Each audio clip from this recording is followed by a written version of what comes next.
Ajman টাইটান্সের বিপক্ষে 118 run করেও হারতে হয়েছে নর্দার্ন ওয়ারিয়র্সকে। এই ম্যাচে বেশ খরুচে বোলিং করেছেন বাংলাদেশের পেসার তাসকিন আহমেদ। 2 ওভারে তিনি খরচা করেছেন 36 রান। এর মধ্যে প্রথম ওভারে 2 ছক্কা ও 3 চারে তাসকিন খরচ করেন 24 রান। পরের ওভারে উইকেট নিলেও 12 রান খরচ করেন তাসকিন। নিজের দ্বিতীয় ওভারে এসে বাংলাদেশি এই পেসার আউট করেন ছন্দে থাকা রাইলি রুশোকে। তবে তাতেও আটকানো যায়নি টাইটান্সকে। অষ্টম ওভারে এসে তাবরাইজ শামসী 30 রান খরচ করেছেন।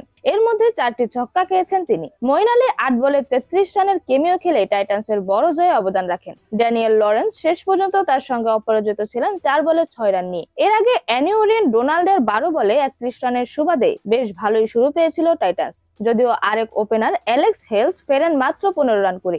এরপর রুশো 19 রান যোগ করলেও দ্রুত ফিরে যান উইল স্মিথ। এরপর বাকিটা ছিল মঈন শো। নর্দার্নের হয়ে 2টি উইকেট নিয়েছেন আজমতুল্লাহ ওমরজাই। তাসকিনের পাশাপাশি একটি উইকেট শিকার করেছেন শামসী। তবে 2 ওভারে তিনি খরচা করেন 37 রান। এর আগে জনসন চার্লসের ব্যাটে ভর করে লড়াইয়ের পুঁজি পায় নর্দার্ন। 23 বলে 60 রানের ঝড়ো ইনিংস খেলেন তিনি। 4টি ছক্কা ও 7টি চারে সাজানো ছিল তার ইনিংস।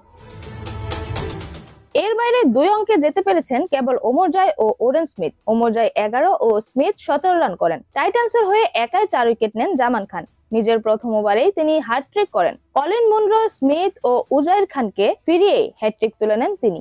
এর বাইরে একটি করে উইকেট নেন আকিব জাভেদ, ক্রিস গ্রিন ও পিয়ুষ চাওলা। এরকমই নতুন নতুন খেলার আপডেট সবার আগে পেতে অবশ্যই চ্যানেলটি সাবস্ক্রাইব করে রাখুন। ধন্যবাদ। লেভাস নিউজ।